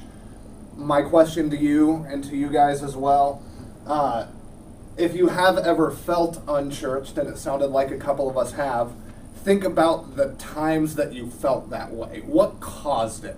Think about what was happening. It could be a lot of things. There are different circumstances for when you do feel far away from the church, or when you feel like maybe the direction isn't going the way that we want it to. But I think it's important to reflect and think about, well, have I ever felt not at home here at home? And if you have, think about where that stems from, where that came from, and if you've overcome that and you do feel closer to the church now from whenever that was, how did you get out of it? Just posing these questions for you to think about and to consider, especially since we're talking about new people who might not have a church home, or maybe they're like Dan and Alvia. I don't know if I'm supposed to be formal here or informal, but coming from two different religious backgrounds, right? Catholic, Baptist, met in the middle and became Methodist because of the hospitality that was shown, or partially, you know. I'm sure there were other factors that played into it, right? So thinking about that, you know, we're talking about people that might not have a home or are looking to rehome, right? And what kind of people are, you know, thinking about new membership, new disciples, new followers of Christ. Are they new followers completely? And that comes with asking questions, right? Asking them, well, is this your first time here? Is this your first time at a church, right? If it's their first time at a church, we don't want to be the ones that mess it up here, right? Right? But if they've been to other churches, they've had some experience, they've had, you know, you got to get to know those types of questions. You got to ask those types of questions and get to know those types of details, especially maybe it's also important to know whether St. Matthew is the place for them or not, right? Because maybe there's a better program, and this goes with being a mystery worshiper, right? Maybe we notice there's a program here that they could connect to better than the way that we run things here. Everybody worships differently. That's something that I learned in youth group, right? You could be more traditional, prefer the Catholic Mass, the Latin, right? You could prefer the more conventional and, you know, the praise band type of worship, singing, dancing type of thing. Or you could be here strictly for the sermon and reading the Bible and the classes that happen afterward. It could be any number of things that a church does. Being aware of how best they could be a disciple of Christ might also be good to include in our vocabulary as we move forward. Just throwing it out there. Yeah. What other, I want to be aware, we still have a video to watch, and I do feel like we covered a lot of these two chapters really work hand in hand, and we talked a lot about connection in the hospitality. Are there any other things? I don't want to step on any toes. I don't want anything to be left unsaid. I just had one thing. I'm having trouble with the word, have we felt unchurched in our own church? I'd rather, I guess I think what you're saying is, do you feel disconnected? Yes, you could use the word Yeah. disconnected, you could use. You know, or, you know. Lonely. Lonely. Yeah. Whatever You it know, means to you. that you- Apart, separated. Yes, Something like that, rather than unchurched, because you know, you're here, you're a member of the church, you're a part of it. And I think one of the things that Charles said, you know, sometimes maybe you don't agree with the way that things are going, and we all have to realize we're part of a group, and it's not always going to be your way. It's not always going to be somebody else's way, and I think we've had ministers that it's not always, you know, they're trying to pull us along in some way, but we're dragging our heels all Yeah. the way. So. Well, something to think about, and thank you for bringing that up. Sometimes we're going to lose people. That was what we talked about here earlier, right? Sometimes we might lose members if we go on a path that they don't necessarily agree with, especially if we think it'll help our church if we pray and we really are trying our hardest to create a more inclusive, hospitable home for people. I had it. I've lost it. You're too young for that, Charles. Oh, there we go. I got it. Notice the lists here. Notice what's on one side, what's on the other. Are there any similarities with one list versus the other? What do you notice about the types of things we wrote down here? We've got on the positive side, the benefit side, we have training, understanding that this is a need necessary for our mission and value. Maybe we do some mystery worshipers. Be a Mary Miller. When we have this hospitality, it generates excitement. It's inclusive, hands-on, radical hospitality. All of these things are beneficial. What from this list versus this list? And that- Compare and contrast. Take That a second list to is look. identifying those with gifts, okay.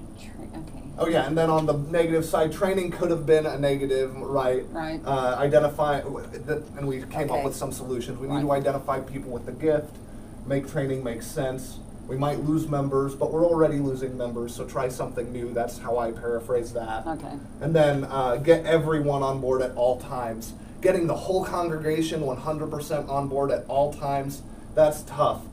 But then it is our social responsibility to make sure that everyone's here at all times. Yeah. Okay. But the teacher in me is coming out. I have an answer that I want you to see, but I want you to get it. Give us the question again. What are some similarities in this list? Or at least in this beneficial side? Some of the things that could be beneficial for the congregation or for the people that experience this hospitality. Similarities to. I think you may just give it to I'll us, just Charles. give it to you. To us. All of these are others focused, right? Okay. These are concerns for us. This is a problem with me. I don't want to go to the training.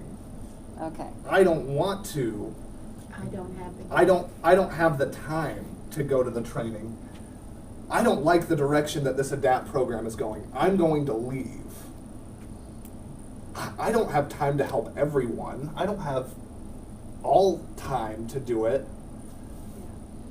Inward But focus versus outward focus. Inward focus, all of the obstacles are obstacles that we create ourselves. It's problems that we have with the direction or with the that an individual has. the availability, Uh-huh. right? All of these are focused on us, right? I can't do that. I won't do that. I don't have time for this. This is the focus on the new people. This is the focus on the church that's here, and this is the focus on the others, right? Outward focus, inward focus. And I think it's important to remember that. Don't you think that that's the reason that in all these prescriptions that I read, I mean, the pastor is a pretty dominant figure in what happens. The pastor and then somebody else, and they meet together and they hatch a plan, or they recruit people, or they do this from the pulpit.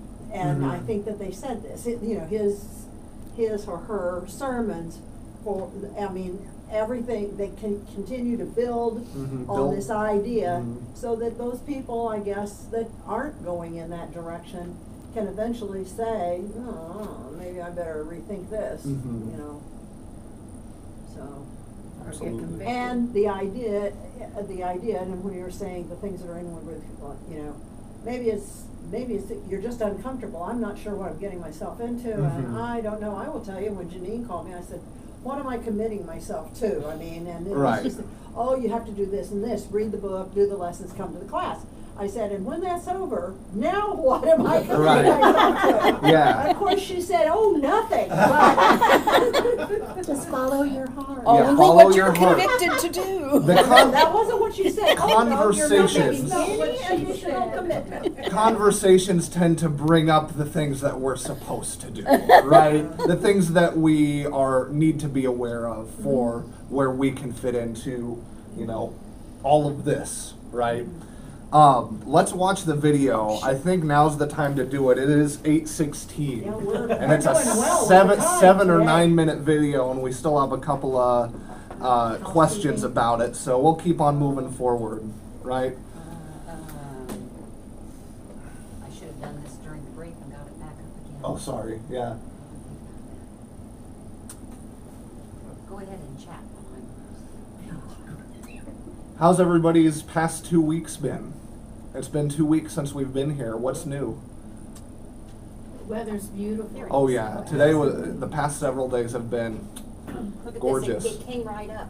Oh, perfect. We're here. Busy but fun. Busy but fun. One of the key shifts that's important for us to make as congregations is to make a shift from thinking about fellowship to thinking about building relationships. And it may sound a little odd to say that because we think we're very friendly and we have great fellowship with one another. Yeah, The problem with that sometimes is that we forget that there may be newcomers in our midst or newcomers who are trying to be in our midst. And if we're not mindful of them, then we may leave them feeling completely shut out.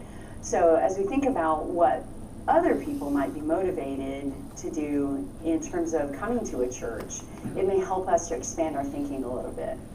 One of the most recent research projects that's been done on behalf of the United Methodist Church showed that there were some really key motivations for people who were not currently part of a church or essentially unchurched, disconnected from the life of the congregation and possibly feeling disconnected from God. They are motivated by some key factors that are really interesting. The first of which was about really strengthening their own spiritual journey, learning more about the Christian faith, and wanting to get a deeper understanding. The other things, though, that were really compelling in that research were about the relationships that they're seeking when they come to a church. If they're motivated to attend a church, two of the key reasons that they are have to do with relationships. Building significant relationships with people that they can relate to, so people who are in their same people group. So for example, young parents with young families, they're interested in finding other young parents and young families that they can build relationships with. And then another one that we may not often think about as we are in the church is folks trying to find support for when they might have a crisis in their lives. And so we as the church are pretty good about doing that for ourselves, but may not be as mindful that other people who aren't currently part of the church may be seeking just as much support as we would be. So it's important for us to leave space in our lives and in our relationships to make some room for people who aren't currently in our relational sphere. In our churches, oftentimes we think of ourselves as friendly, and I have visited hundreds of churches over the last 20 years, and in many cases they are very friendly to one another, and you can see that as an outsider watching them interact with one another. The problem sometimes becomes that that fellowship and that friendship and being friendly to one another doesn't extend to the folks beyond them. Sometimes it feels like you're watching somebody else's family reunion from a distance rather than actually being a part of the conversation. And oftentimes there are inside jokes and inside comments that we make in the context of worship or in fellowship dinners or in other ways that we get because we've been there, we've experienced it, we know what's being talked about, we know the kind of shorthand for all of that, but when you're an outsider looking in on that, it can be pretty isolating.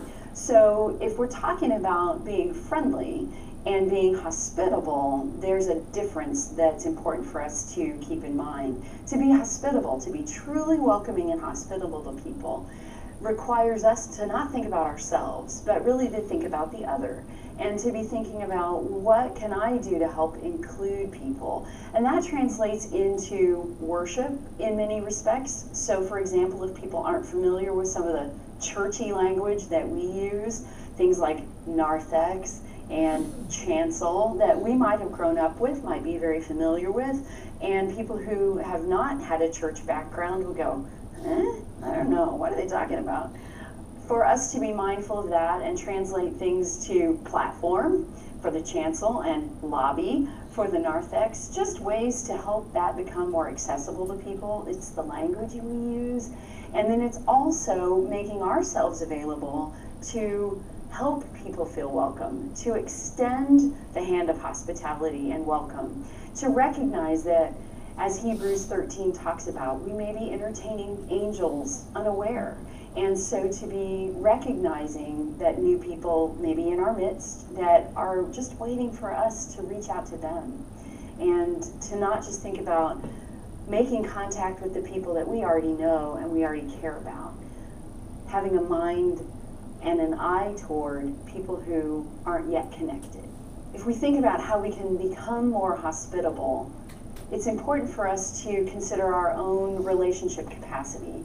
I used to work with a pastor who talked about our capacity for relationships being kind of like a marble tube, where you've got an end to how many people that you can actually have capacity to have good relationships with. We also find in the church that we tend to build relationships with people inside the church. And some stats have said that within 6 to 8, even 12 months, when somebody's new to a congregation, they will have relationships inside the church and no longer have relationships with people outside the church. So becoming really intentional about that is important, and leaving ourselves some space to connect with other people in a meaningful way, and recognize that there may be times when we are in need of building new relationships, and that people who are new to our presence, are new to our congregation, are really seeking those relationships. That research that I talked about is important in that regard. Remembering that people are seeking connections with us, and seeking connections with the church, and seeking connections ultimately with Christ. So we extend the hospitality of Christ by being the presence of Christ to those people. As I mentioned, I have visited hundreds of churches over the past many, many years. I don't even like to mention how many, but one thing that I do is often look at it from the standpoint of being a mystery guest. So it's kind of like a secret shopper. And in that instance, you're looking at a lot of different things. You're trying to figure out what is it that makes you feel welcome, what are the things that might be barriers, and to try to provide some significant feedback to congregations. In some instances, when I've presented this information, I call it the good, the bad, and the ugly, because sometimes churches are really good at that, and sometimes there are some really bad examples, and some are just flat out really, really ugly.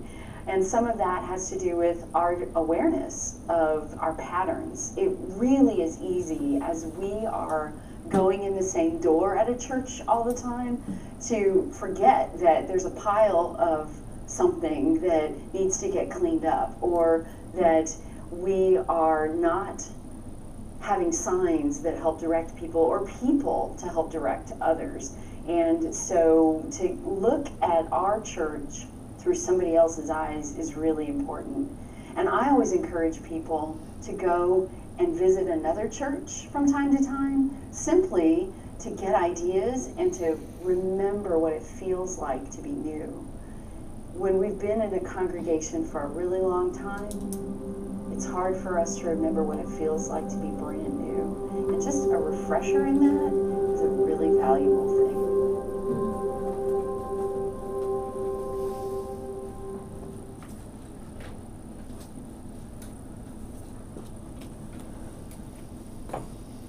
Lots of good stuff there, right?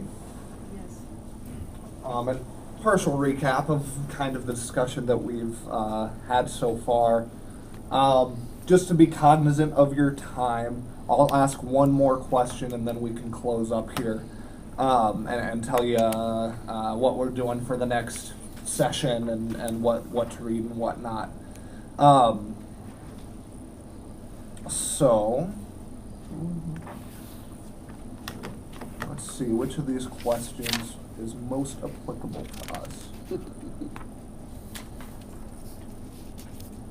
I'll give you the option. What can you do to keep your worship gathering from feeling like a family reunion that excludes strangers and guests? So that's option one. Option two is, what can you do to help people connect better with others in your church? Think about a response, tell me which one you're answering, and then we can have our last discussion for the evening on one of those two questions. So the first one, what can you do to keep your worship gathering from feeling like a family reunion that excludes strangers and guests? Or what can you do to help people connect better with others in your church?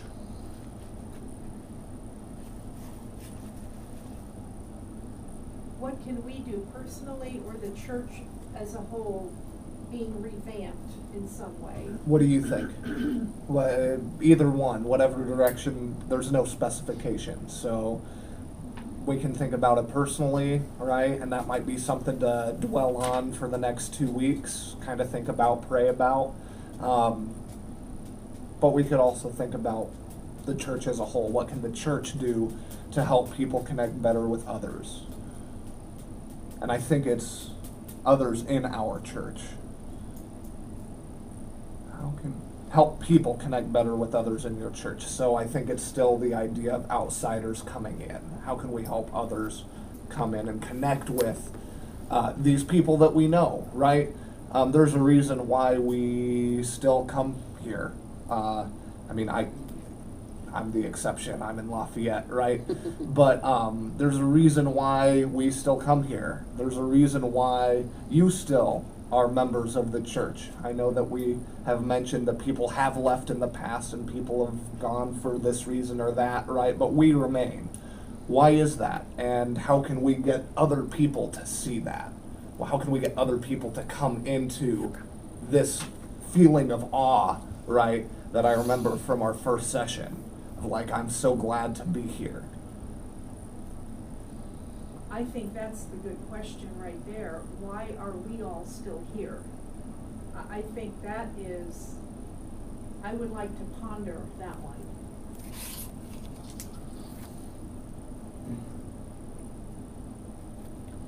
I think that's a real good question when I consider the fact that Terry and I have talked several times about not being here. Well, and kind of along the same lines as I was thinking about what can you do to help people connect better with others in your church. Part of the problem is right now there's not many options of, it's either you come to worship or there's really nothing else. There's no disciple Bible study. If you want to join the choir, there's no but we Sunday have no school. other connection point. No Right other now. no It's touches or touchstones. That's what I Yes. wrote. And It's just such a difficult time because Correct. we just came through. And part of it is basically a part year of it is the shutdown, pandemic. I mean, and we were starting to we get were some having things. You know, Sherry was starting a class. You know, We had just started, had one class. Yeah. Maybe time. Well, maybe No, not there until was the more fall. than one class. She had a class, and we had there was a class that, Yeah, but she started a new group. right. Yeah. Yeah. Well, and then we started that long time, we Yeah. just got those girls Yeah, that was connected the one I with was- each Yeah. other. Yeah. So, and then ironically, the Bible study, the midweek lift was on hospitality, Yeah. so. Yeah. Yeah. So we were starting to get some things Yeah, going. and there So was the class that, I don't remember whether it was Ann Meyer or Jim Whitty or whoever was teaching that class. yeah. They've been doing that virtually, but they have been doing a different book. Yeah. I was with them for a while, but. But I that's can't now. that's kind of going along with you. Why are we still here and out of almost a sense of obligation there's that word again, obligation. of that I Yeah. feel obliged to be here instead Or of familiarity, Habit. yeah. no, it's not habit. It's like because I believe that St. Matthew has something to offer this community. I believe that in my heart, and I want to see that. That's why I'm still here. And that's why I wanted to start this program. I'm not ready to give up. Sorry. That's good.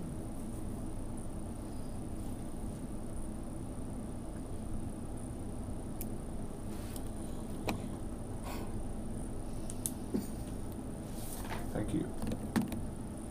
That's I yeah. think that would be put under obstacle too. We have to get over the obstacle of our own history, our own community reputation. Yeah. So that is an obstacle that we need to overcome because we're not known for our friendliness. we're no more of the money church. And so I think sometimes we're our own worst enemies. Mhm. And so that radical hospitality is,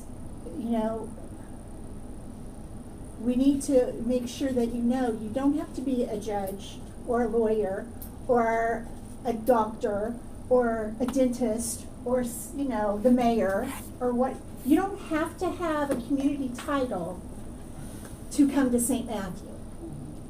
Mm-hmm. And so we have to get over that stigma Mm-hmm. that we've kind of, in the community eyes, it's kind of goes back to what Alvia had shared with our first session. Do those people really need that food? Because that group, Loaves and Fishes, was not the kind of people we're used to Mm-hmm. gracing our door in our hallways. Absolutely. So that was, they struggled with that. Mm-hmm. And so we have to get past that. And maybe it's not the people that are still here. Maybe, we're not the ones that started that or that, fan that flame, but we're the ones that have to overcome it. Mm-hmm. Yeah. Because St. We have to Matthew live is with still it. the name of this church. And when you say you're a member of St. Matthew, one little eyebrow goes up, Mm-hmm. So I think that's an obstacle in itself, is our reputation and our place in the community. We need to go back to ground zero. And we are a Methodist church that wants to lead people to Christ. Yeah. Absolutely. Wesley understood that the laity's role was much more than just coming and being spiritually fed. In fact, their role was to be active participants in helping others go deeper into their faith. We need to get back to our John Wesley roots. Absolutely. Back to our roots. He called them mature Christians. Yeah. And I wrote in the book, am I a mature Christian? I mean, that was a good question. Somewhere where he said that. Is it in hospitality or connection? Kind of runs together. And I liked on page, I wrote in the margin, bridge events, like bridging the groups that are already here and bridging them over to Sunday morning. Mm-hmm. And elbow activities, which is when you're out in the community rubbing elbows with other churches, with the unchurched, with the younger families, with the Wesley Manor, community. Y pool. Yeah, Yep. the What Y tables pool.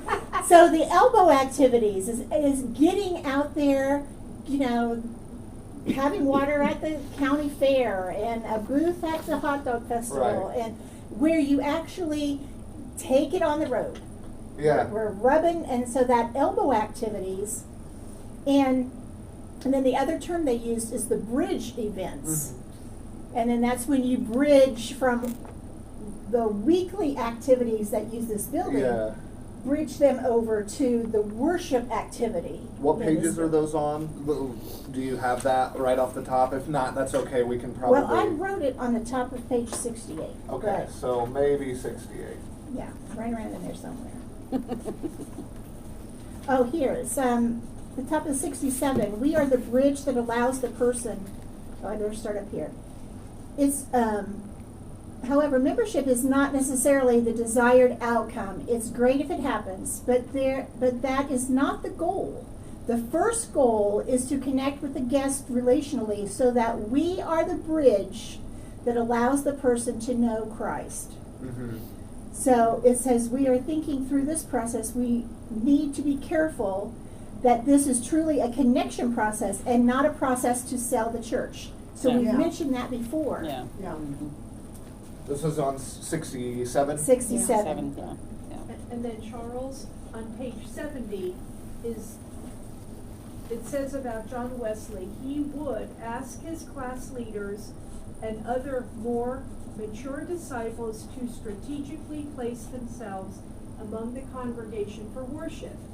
He instructed them to follow up with anybody they noticed who seemed to be engaged in the message and invite them to that week's class meeting to go deeper and take the next step.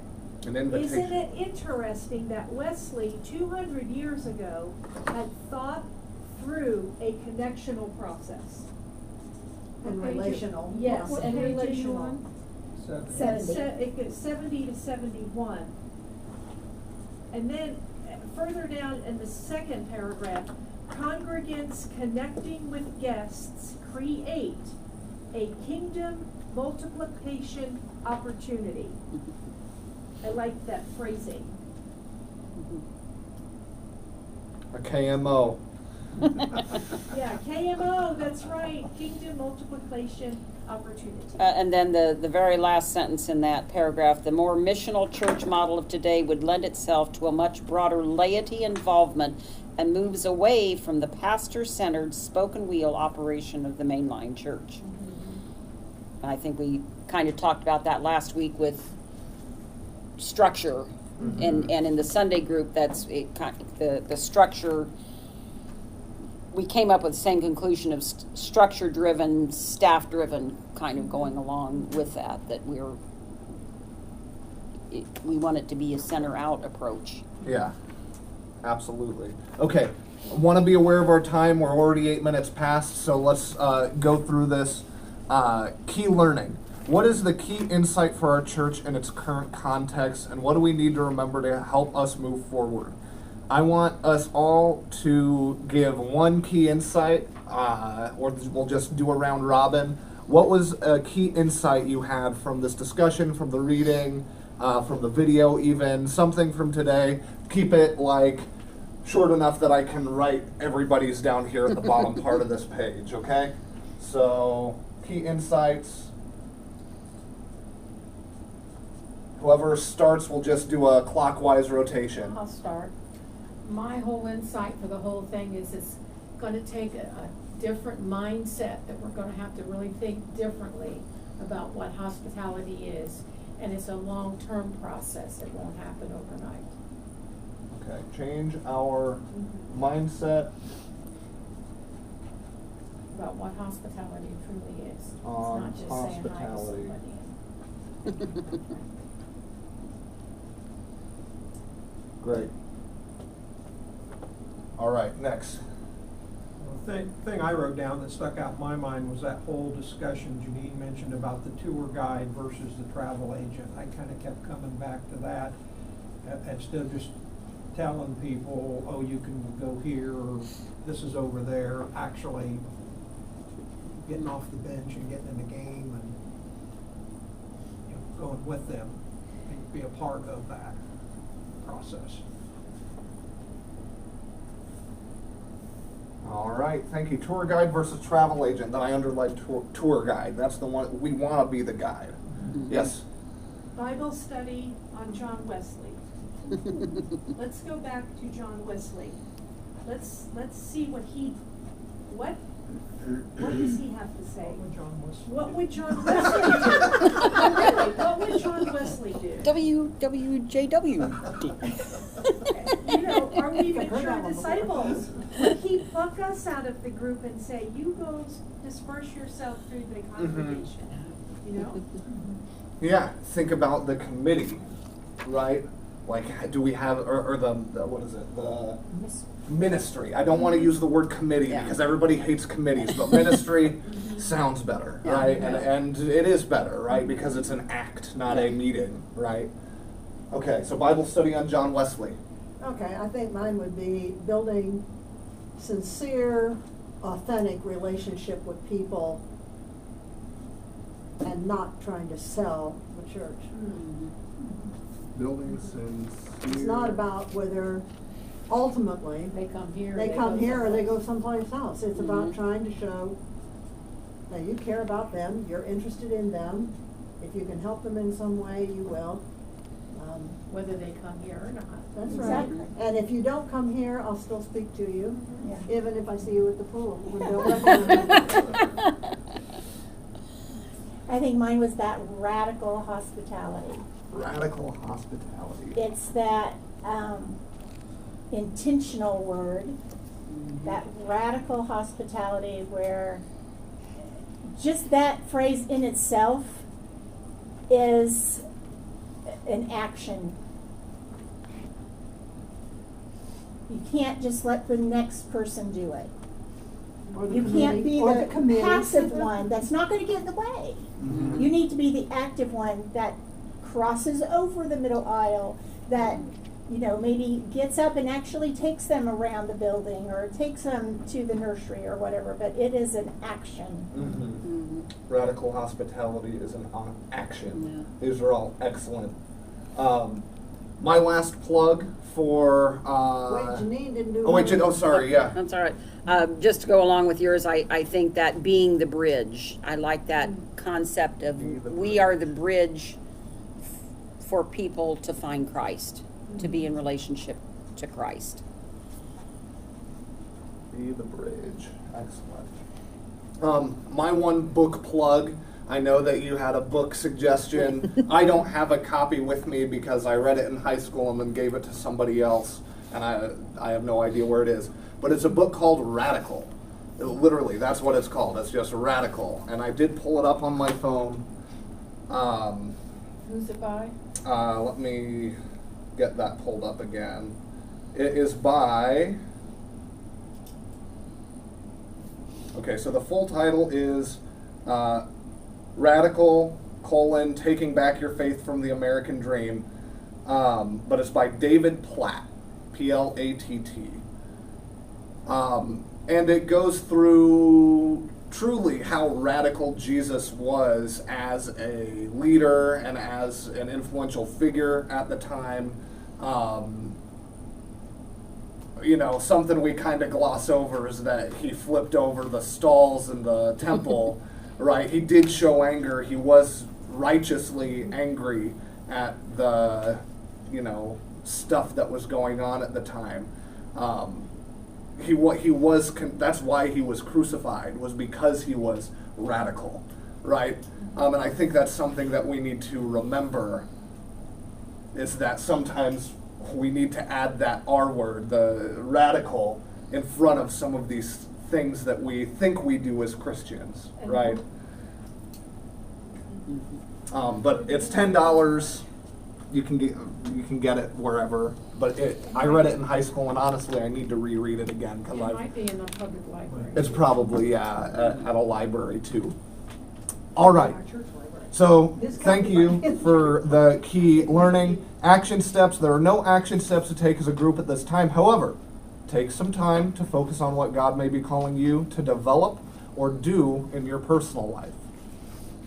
And then finally, the homework for 2 weeks from now, read chapter 3. And then we're supposed to assign a group leader and assign a devotion and prayer leader for the next session. So who would like to be the prayer leader for next session? We'll just divvy this out instead of asking for a volunteer every time. Just write it in your notes. Would anybody like to be the prayer leader for session 3? What are you? I'm the facilitator, but I could lead it if I will not be here on July Only your mother 1st. could ask that question. that's a what am I? I just deep. I could do more. I'll find a devotion. Okay, sure. Find a devotion, maybe connect it to next week's scripture focus is Psalm 150. So for the devotion, maybe you could lead the reading and quick discussion on that, or an alternative devotion towards it. Are we supposed to keep up with this? Yes, thing that's the too? last thing. Okay.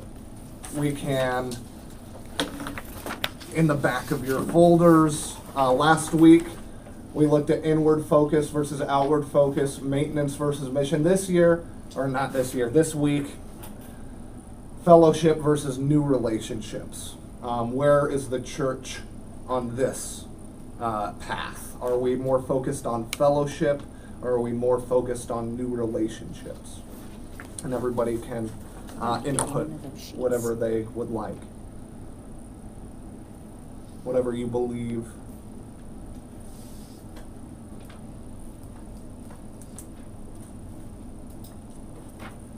So you're still waiting for a prayer leader next week? Prayer leader for next week, Is it next week or is it? or next 2 week? weeks from now. No, Alfie said she'd do devotions, I thought that was gonna be it. But, oh, well, so you can There, be it a prayer, says you can be the prayer leader. Oh, it says that. Yeah, it's got Mhm. two different things. Oh, okay. Is that okay with you? Mhm. I'll do Thank the you. prayer then. Oh, yeah, I see it does say that. It's called Perfect. Devotion, comprehension. prayer First leader, grade we call it and comprehension. I guess I'm the group leader, or Yeah, we'll let you be group leader. We like that you're the. Well, leader. I think this is a small enough group that we don't necessarily, we don't yeah. need to fill that role. Yeah, we are the I'll, group. I'll maintain facilitation title. Yes. Okay, great. So, since I was volunteered by my mother, I will close us in prayer. All right, so if we'd all bow our heads. Dear Lord, thank you for this productive and constructive conversation about the direction of our church. Please be with this group and the Sunday group as we continue to ask the tough questions and search for answers for the path forward. Thank you for filling us up with your Holy Spirit and encouragement throughout the weeks. And please be with us in the coming weeks as we continue to dwell, ponder, and consume the content of this prescription book. In your name we pray. Amen. Amen. So 2 weeks, what date is that? That's July 1st. Is it already July 1st then? Yeah. This is getting close Yeah. to our vacation. Yeah. June has come and gone. Okay, I can It send was it. great that you came to eat with Brianna's Hope. I need to know that. It would be helpful. We actually ran out of food tonight. And part of it was because we had more people, and we had Yeah. a bigger group than we normally do, and more kids than we normally do. It was kind of one of those good problems, but Yeah. But if you're planning to come, kind of let me know so I can let the kitchen know, because I Okay. won't be here next week. And if you know now you're going to plan on coming, that's great. I would encourage you to spread out and Yes. sit among I the thought, people. Yeah. as I told you before, I thought because it was on hospitality and all Oh, that, and I did we thought shut you this were, off? I thought, okay, I'm gonna go I out of my closed comfort this. zone here. I'm not sure if that So, shuts it off. I It's did. still red. Here, open up the laptop and I might be able to help. And then. I did thought you- that was did you intentional already on logged Janelle's out? part. I don't know, I just Not just come and eat, wonder if or there's a come power get your button food and on I come this. mean, here. maybe That's there not is. mine. I think it might be just right on the top. No, not me. oh yeah, it's just